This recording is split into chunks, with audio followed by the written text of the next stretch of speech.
Hello, it's me, Kyle. Welcome to Give Pause Hobby, a channel where I stop to appreciate the things I love to fill my free time with.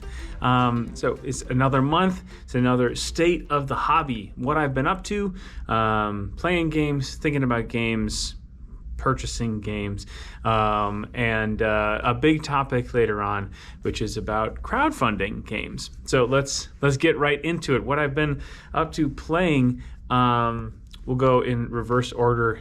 So Welcome to, hadn't played that in quite some time, and super fun. I don't really have any like mind-blowing things to say about that. It's just a really fun flip and fill, I guess, since there's no rolling. But yeah, Welcome to, it'd been like a year plus since we'd played it last. Rules came back without really even needing to look at anything, and yeah, it was a fun game. So Welcome to, tell your friends. Tapestry, also not nearly as long of a break in between games, but it had been at least a couple, 2-3 months, and we played the rare back-to-back nights of a game. And that game, I got like rocked as the futurists, the ones who just like move up to like the second level in everything right at the beginning of the game. Yeah, I did not understand how to weather the storm of missing all those early developments. So that was, I didn't make the most of that, and so I lost. And the next game I won, but I can't remember by how much. But it just like continues to impress me how much game is packed into about an hour. I mean, we played 2 players with the Shadow Empire, like 2-player thingamajig.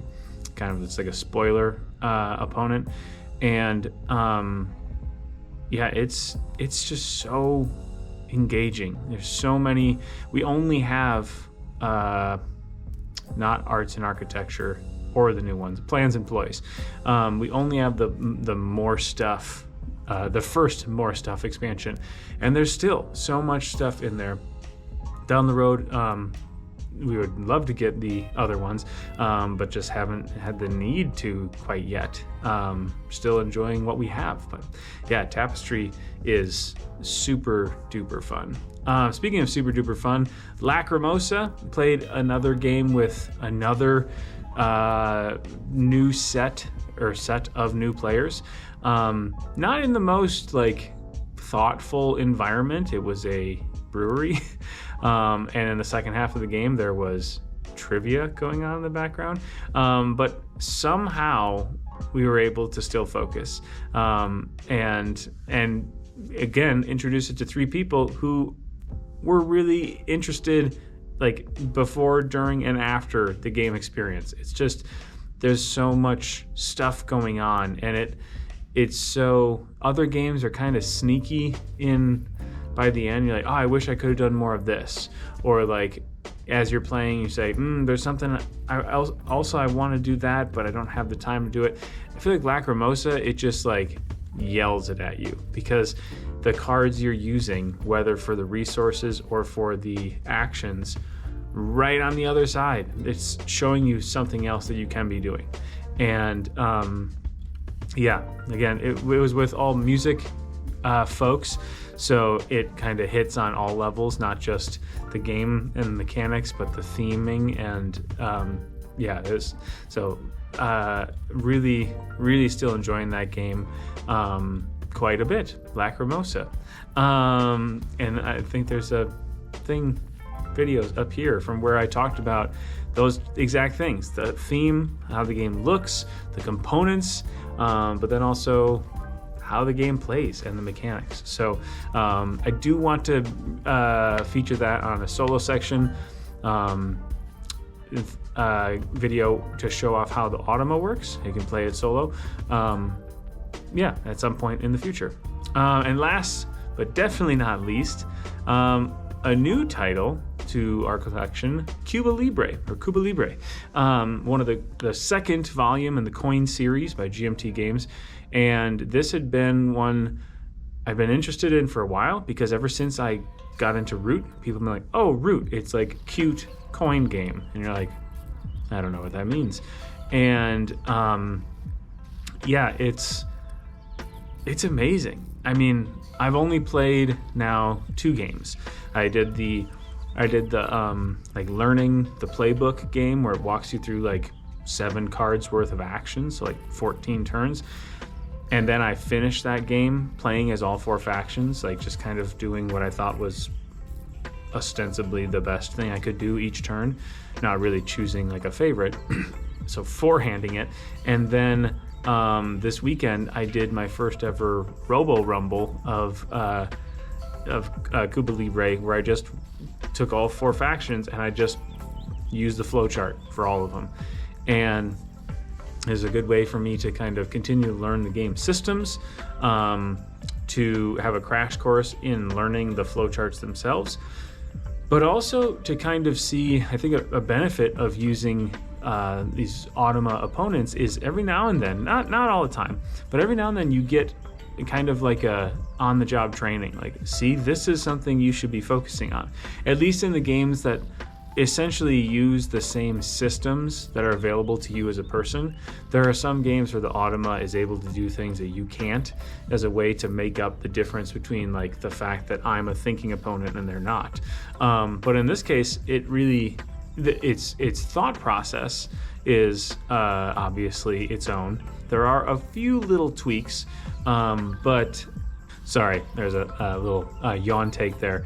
But in terms of the actions, they're still largely the same thing that you're able to do. So you're able to kind of watch. It was cool as the game went on, and I was like getting my like flowchart legs for the factions. I wasn't so like 100% nose to grindstone trying to figure out how it works and what the next step is, but I was able to start recognizing like, ooh, that was a good play, or like they'd recognize this thing, or the more important thing, saying like, but why not this? Like, I see your logic on your flowchart, but looking at the map, I see something that you don't. And so yeah, it's I have a lot of excitement for videos introducing the game in general, the Automa, like flowchart, non-player characters they call them, or non-player factions, and then in introducing like each of those like I have some ideas for videos on this game, and I'm excited about it for this summer, a project to be working on. I will definitely be playing at least once as each of the factions, and then robots for the rest, and then probably at least one more Robo Rumble, just to kind of like test to see how fast I'm able to grok what's going on in the flowchart, because it's a decent amount that I'm taking in, and I want to, when I teach it, really actually know what the heck I'm teaching. So for the most part, I mean, there are other things going on. I did I finished up Dredge on the Switch, which was super amazing. It's yeah, just shockingly good from start to finish. Just a really cool setting, mechanics, yeah, super fun pick up and play a bowl game, and have been having some fun with Wildfrost lately. I'm not very good at it. I feel like the learning curve in other games like Slay the Spire, where at a certain point you're like, oh, okay, now I understand, and now I can see how I'm getting better. That just like hasn't quite happened yet in this game. I just kind of keep getting rocked. I've made it decently far, but yeah, there's more to the game that I'm just like not able to access until I get good, I guess. So moving on. Projects. New little section here. There's things outside of like playing games, and there's not really big updates to it, but I just want to make a new section, say what's on the burners, the brain burners, and then as things like progress down the road, they can be featured here. So at the top, like the most thought is being put into this is my Groundswell for Wonderlands War, which is intended to be a replacement for the 2-player rules adjustments. So it's like a spoiler player that's going to snatch up Tea Party cards. It's going to be a more volatile opponent in the battles, in the region like battles, not just a benchmark. Like you have to, even if your opponent just like doesn't have any pieces there as 2-player, you need to beat a certain amount in order to consider to have won that area in 2-player, and that that still exists, but it's going to be building up a number there as opposed to just a guaranteed one. And then last but not least, like a potentially allowing the use of just immediately making castles, which is how it works in 3 and up players. But for 2 players, when you first like win a region, I don't know why you actually did win the region, but you like build your castle sideways, and so it doesn't get you like points, like victory points, and it doesn't give you like battle strength either until you win it again, and then it's upright. So it just, there's only three like rounds in the game, like the 3 eras. So the fact that every finished castle takes 2/3 of those, like the battle phase, it's really a like time sink, and it's just so much fun to be able to have those things where you won something in the first round, and now that castle's there for the rest of the battles to rely on, but also for victory points wise. So and not that the 2-player rules are bad by any stretch, but I think there's more like latitude for something that's a little bit more active, and that's what Groundswell is. So more on that later. Ahoy's dummy Smuggler, I really haven't worked on this at all, but it has been back in my mind to get back to it. There were a number of really thoughtful comments that people had made about maybe this wording, maybe this instead of that, maybe some people said I've played it and here are some feedback, and I have been reading those things and taking some notes. I haven't implemented them yet, so I want to do that. And then lastly, food truck fight. I haven't really been working on this a ton, but it's just on my mind, and there is a development in the a gaming system for it that I want to try out. And yeah, so those are the three things in the back of my mind. No buy 2023, as you can probably imagine, it took a little bit of a hit.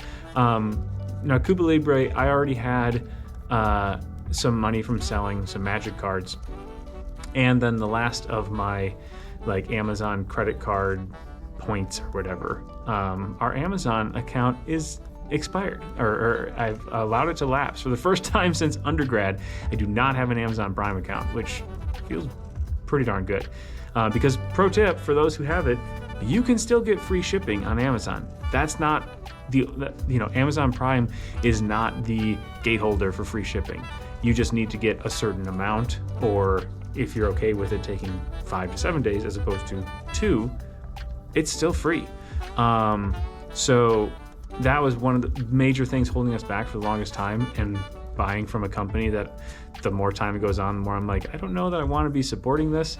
And just in general, buying from more local things and just not buying as much. And so, yeah, unfortunately, there's 2 shows that I just found out about on Amazon Prime the week before our subscription elapsed. So, I'll probably get a subscription for a month at some point and just kind of binge those shows. But anyways, that's neither here nor there. So Cuba Libre wound up to be $12 for a game that I've been thinking about for quite some time, and it's seen a lot of coverage from Rodney at Watch It Played. It heard a lot on social medias, and was really interested in it. And so yeah, that was a purchase. I also purchased Wildfrost. The last little bit of the money I'd socked away for Advance Wars Reboot Camp, because again, and War Groove, which kind of scratched that itch a little bit. There has been part of me that's seen Advance Wars Reboot Camp. I'm like, ooh, that looks cool, but yeah, I have more than enough stuff to play for right now. But there's a couple other things in there that we'll get to in the next segment, but still way under my normal like amount of like hobby spending. And after this little round of those things I just mentioned and these other two that I'm about to mention, I think I'm good for quite some time. And that is a great feeling to just say, I have the stuff I have and I'm going to enjoy the heck out of it. And, you know, the longer I think whether or not I want to get something, the higher the chance is that it winds up saying, actually, no, I don't think I need that game. So, no buy 2023 took a little bit of a hit, but I'm trying to not do the Kyle thing of as soon as something like gets a bump in the road, I just like throw it out the window. I'm like, I guess that's over now. Because that's happened on like trying to eat better, trying to exercise more regularly, trying to whatever. My norm is to, if something goes wrong once, the project has failed. So, so still lots of fun things going on and games that I already had, but a couple new games have come into the collection. But now onto the main topic, crowdfunding, and how I'm kind of moved away from it, with some exceptions. Now, without getting too into the details, because it's a little bit like gauche, I am what Kickstarter refers to as a superbacker. I've backed many projects, even made one project myself for some trumpet solos. But yeah, a lot of things. For the longest time, I was using Kickstarter for presents for people, obviously for things for myself, like board games, some like film stuff, just and then even some just like helpful gadgets for around the house, like that are, you know, we need the startup cost to like mill these things or it's for the longest time I was a Kickstarter just like evangelist and tell people like there's all these projects on there that like things that you'd be like, wow, that doesn't exist in the world, but that would be so cool. Or like games that people are pouring all their creative energy into, and they don't have a publisher, but like through this platform they're able to do it. And so yeah, I dumped a lot of money into it. And in the years since when I like first got into it, which was kind of in my like doctorate, my end of my master's into my doctorate, so it was my college days, I've kind of recognized that back then it was a way for me at the beginning of my, but it was mainly when I was at Madison and like my hobby board gaming had really begun. And it was a way for me in those early projects like Myth and Among the Stars and things like that to get regular updates about this game that I helped create and that I would eventually be receiving. And it would just come into my inbox. And as silly as it sounds, you know, it was a game that I would have bought for an amount of money in a store. But by paying through Kickstarter, I was also getting this included like newsletter, like this exclusive newsletter about how the game is going, and sometimes there were things you would vote on, and sometimes like people get to name stuff, which that never really like, you know, filled my sales like it has with other people. It was just having that like drip of information. And when I was at the peak of like Kickstarter backing, I mean, I would receive at least one update a day, it seemed, and some days there would be like 5, and not like rapid fire from 1 or 2 things, but like 5 different projects, and so it was a way for me to engage with board games even when I didn't really have the time to actually engage with the board games, which looking back I kind of laugh at, because now as a, you know, full-time like 2 job, like a you know, regular job and like army on the weekends job, and a father of 2 and a you know, a husband and a track coach and all this sort of stuff, like I also don't have time. But back then I was pouring a lot of time into being at school, practicing, being in every ensemble I could, learning like how to be a teacher, how to be a performer, and trying to like push the boundaries of those up as high as I could, because a big part of my brain was focused on how do I take the skills and the education that I have and turn that into a living. And even once I started the job that I have now, it was only part-time. And it was me trying to have to, how can I build this up? What can I do in the interim? And what can I do to grow the program so I can be full-time employed, which I've been for a few years now. And there's a certain amount of that mental like bandwidth that when I just got a job at all out of school could like quiet down a little bit. And then once I got to be full-time, and full-time in an industry I really love, like my career, like being a middle school band director is wonderful and I love it. It's challenging, but I love it. And so that whole like sector of my brain that used to be firing, I'm like, all right, how can I network more? Who can I reach out to? What gigs can I get? Blah, blah, blah. Didn't need to be working as hard. And I feel like that a big part of like Give Pause hobby came from that like well of bandwidth. These are weird analogies I'm smashing together. I mean, another big part of it was like COVID and lockdown and finally being like, you know what, I'm gonna actually try my hand at making videos. But the ability to even like develop, film, edit, any of that stuff, it came from, I think, the same part of my brain. And so Kickstarter was a way to feel like I was engaging with the games, even though I really wasn't. I wasn't like writing about them. I wasn't making videos about them. I wasn't playing them. I mean, I can't because they're not in my possession yet.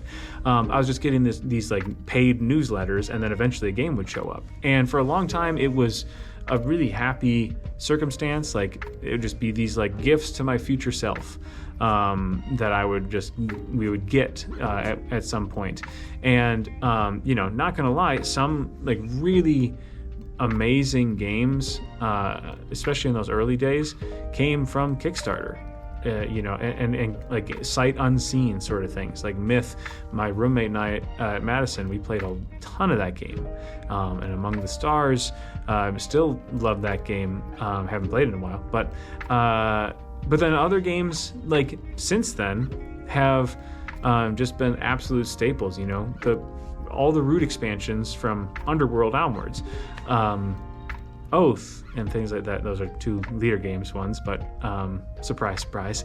But it's sort of led to this, not only, this whole no buy 2023, just like calming down the rhetoric of like buying games and like needing to do that. I've been slowly making my way towards this change of mindset for some time.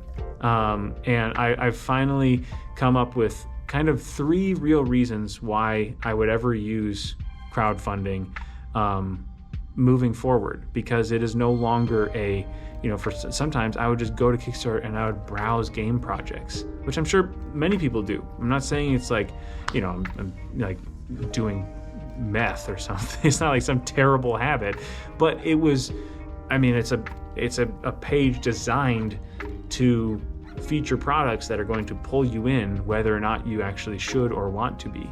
And so now it's kind of boiled down to like 3 main things. 1, a company that I know, typically an IP that I already am signed on to, with like a track record of successful endeavors, and something that I know that I am going to enjoy because I already have the game. For instance, the 2 that I mentioned before, Santorini, the Riddles of the Sphinx, and Unmatched Adventures, or I don't think it's Adventures, but they're 2 co-op expansions for 2 games that I do really love and I don't get to play nearly enough. And I feel like adding in solo and co-op options to those games is going to be a huge boon for getting them to the table. Now, both Roxley and Restoration Games have a great track record for not only like following through with things, but games that I really enjoy, and the production values that are really great, like off the charts. But there's also like 3 things that I would kind of want to see. It's not just for a pre-order platform. 1 would be some sort of like price like cut, like getting some sort of benefit, MSRP reduction if you go in on Kickstarter. Woohoo! 2, some sort of exclusive content Not necessarily because I want to be like, I have the Kickstarter one, but just like extra bang for my buck. Like if I wait, even if there wasn't a price difference between Kickstarter and MSRP, if there's content that's going to be good, not just like bloated content that gets added afterwards and it wasn't really play tested and all that sort of stuff, but things that I might actually spend money on for a small expansion outside of the actual product, great. Essentially, that's a way of getting a price cut as well. And the third thing would be some sort of time exclusive, so getting a little early. Now, I'm not someone, with like Marvel United. I was definitely, I think, on both sides, the regular and the X-Men one, getting it behind when I saw it in the stores. And as the only way that affected me was I just wanted to be playing it. I didn't have the whole like, you betrayed us or anything like that, because it's like, I don't know. When I put money into a crowdfunding campaign, I'm not exactly like, I keep track of all the outstanding projects that I have coming in, and that list is the shortest it's ever been, which is, again, a really great feeling. But I put little to no like trust in those dates, especially now. And so if it arrives to me later than it did in the stores, oh well. But sometimes there is a big difference in just like, this is our first printing and it's only going out to our backers, and then we're going to do a whole other print cycle and that's going to go to the stores. So in that case, like that could be pretty cool. The second category, so that was a company I know and enjoy their products, essentially to pre-order something for a game, like an expansion to a game I already own. Second is, again, for a company I know and I put a lot of faith in, essentially for seed money to work on a project. And this is a perfect example for the Leader Games model. Now, I was happy to put money down on Ahoy and Fort, sight unseen, just from like things I'd heard about them. Those were just pre-orders. That game was done, was developed, was sent to the printers, and they said, here's when it's going to be shipping, here's how much it costs, here's the form. Boom, filled it out. Great. But for Root, even as mainstream as that is now, when you purchase or pledge for an expansion, what you get like delivered to you is oftentimes not what was on the page. And I don't mean to say that in a way that I'm like exposing anybody, but like the Leader Games model is play test a game until it's right, which is why, one of the many reasons why Leader Games is who they are, in terms of quality, in terms of like industry standard, of like really putting time and effort into making sure all their games hit exactly the way they want. Now, not maybe in exactly the format that you had seen previously. A great example of that is the Crows from the Underworld expansion to Root. They played completely differently than the final PNP that was available on their Kickstarter and the whole way that they were presented on the Kickstarter page, but all for the better. Like their documentation of what changes took place. The same thing with Oath. Some pretty major changes, things that weren't even like finalized when the Kickstarter bells like rang out on the last day. And even bigger than that, ARCs, which is one of the rare times that my better judgment has said, Kyle, your gaming time and your gaming habits, like with your groups, I don't know if this is the game that's going to hit as often as you'd like, and you have other games that you would like to get to the table too. So ARCs is a game I am happily looking forward to play someone else's copy, but I know that one's gone through quite a bit of development after the bells have rung for the crowdfunding. So again, that's the second category, a company that I really trust to say, this is a game I'm going to want, even if it doesn't look exactly like it does here. And this is kind of hearkening back to that old Kickstarter model where I want to be not necessarily in polls of like, what should this be named or whatever, but like, I want to hear the developer insights from Cole or from Patrick or from whoever, from whatever company is developing it, as just kind of like a little drip feed of excitement. But that's for very few companies would I go in on that, because money is money. And the last category is really the only ways that I'm planning on like going in on a new, like a startup thing, is really for P&Ps, like print and play games like Aquamarine or Voyages, which are, it's a super low barrier to entry.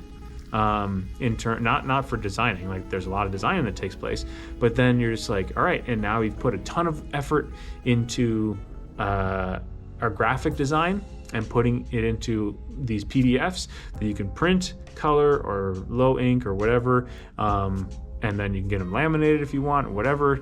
Do whatever you need on your end of the project or product line. We're just going to give you the file. And there are two reasons why this is, I'm not going crazy buying those all the time, but every so often that will be something I will go in on. One, because it's cheap. There's typically a low threshold of lost money if it's a game I don't wind up liking all that much, or heaven forbid it's one of those projects that doesn't go through. I've been on the receiving end of I think 5 of those now, for various reasons. But also, in the way back part of my brain, there's a number of designs that I've made over the years and have put in cold storage or just completely abandoned, or at some point, like that's a format I could potentially see. I have no plans, but potentially see myself releasing something into the world, again, at a really low entry point, just to get PDFs, to print, to play the game, which would mean the overhead would be really low, and you could get an idea out into the world. So those are really like the 3 things that I'm going to maybe be interested in looking into, because aside from that, I A, have enough games already, and B, I'm at the point now where if my focus, like Cuba Libre had been like ramping up and up and up and up and up, and if at the end of that I like clicked back and then I had a year and a half of waiting time for Cuba Libre, there's just an inevitable cooling on the excitement, and I don't want that. I don't want to just feed the cult of the hotness of just buying the newest game, playing it once or twice, and then selling it or letting it collect dust. But if I'm putting time in to look at these videos or playthroughs or whatever, like I want to be able to experience that game sooner rather than later. And that leads me to my last point, which is I've had actually some incredible luck with getting games that were previously crowdfunded for not all that much more money. Now, I'm not saying that all of them are like that, because that's definitely not true.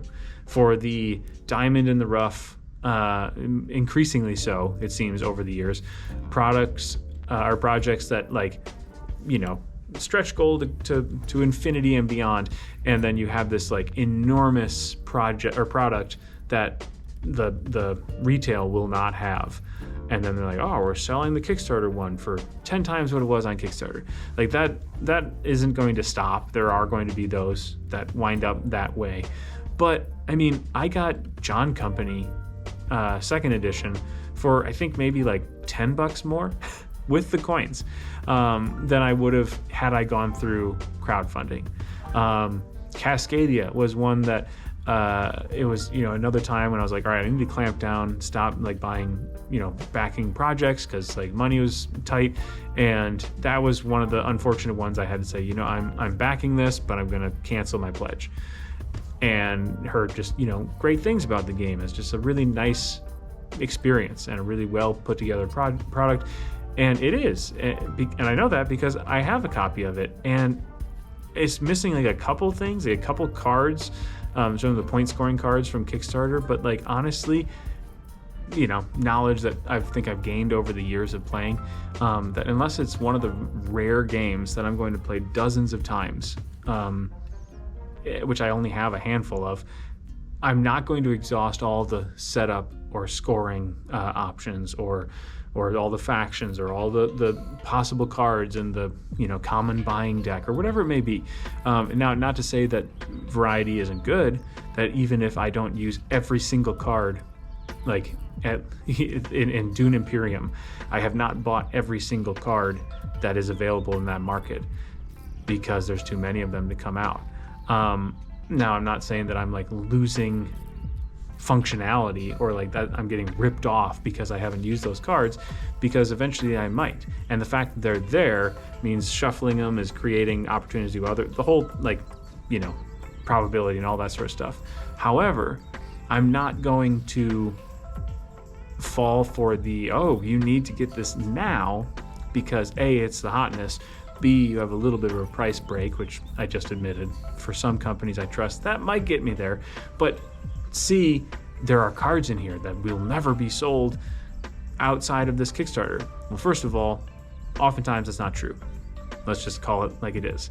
And that might not be the company lying. They might not necessarily sell them. However, they might show up in special promo packs that you can buy as a throwback to the Kickstarter thing. They also might show up as a Kickstarter expansion or the whole Kickstarter product on Game Steward, one of the other websites that just like buys a bunch of them and then you can purchase from them. So it's not necessarily that they are lying to you, it's just that the reality is not what they're saying. And even if it was, like, are you really losing out if you're missing like one extra set of scoring options in Cascadia as opposed to the 4 different sets that you have in the base game? Probably not. So yeah, I'm not completely swearing off it forever and for always, because I can't make that promise. There's probably going to be a handful of games each year that I'm going to go in on. If there's ever, for every other expansion for Root, I'm going to be there. I'm not going to say for every single Leader Games thing, because I wasn't there for Arcs. I did follow it, but I didn't back it. And I'm not saying just for Leader Games, but other games that I own, other companies that I really enjoy their products.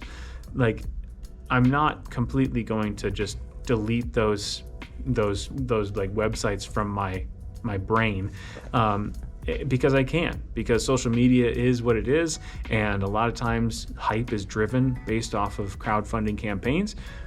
But I'm just going to have a more realistic look at it and say, I already have a lot of games, and if I am really interested in a game, I want to play it now.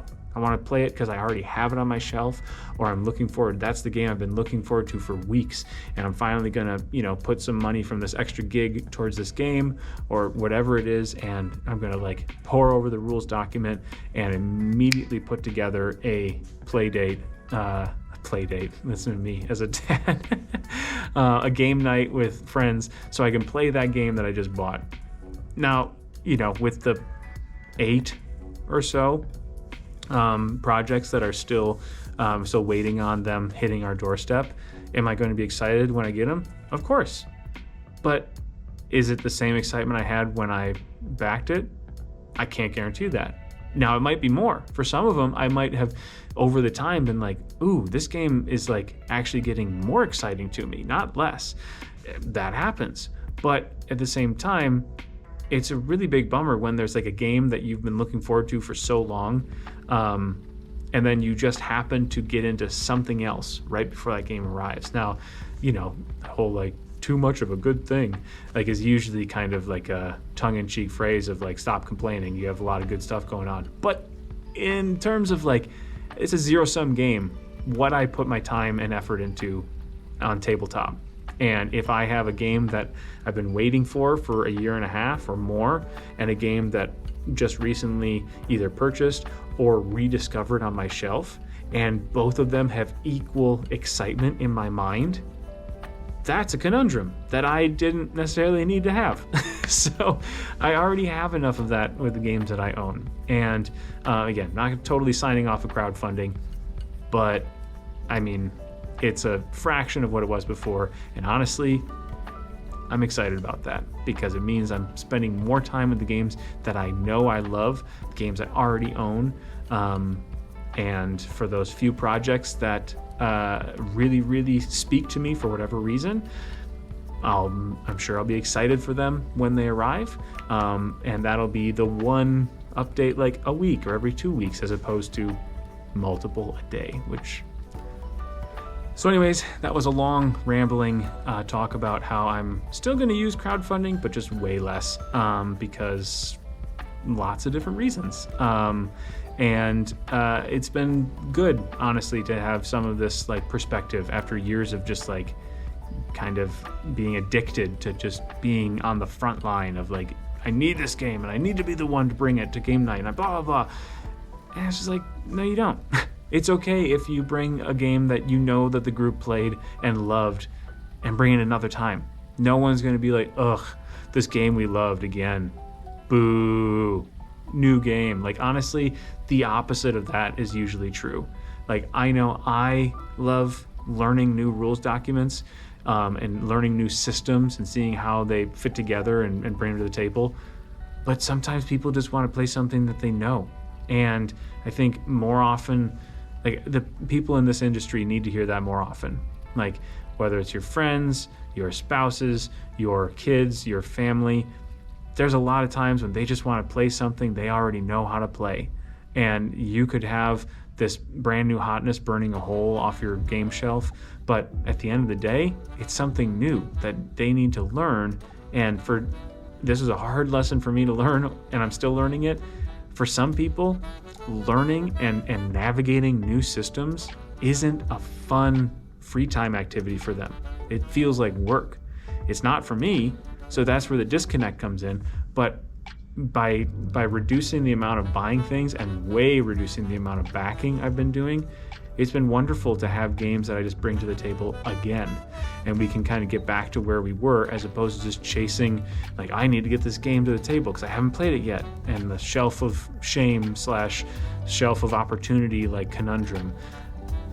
I have more than enough games that are on my shelf of opportunity that I've had for years. I don't need to be chasing down quite so many to add to it. But anyways, thanks for taking a pause with Give Pause. That was an extra long one, I think.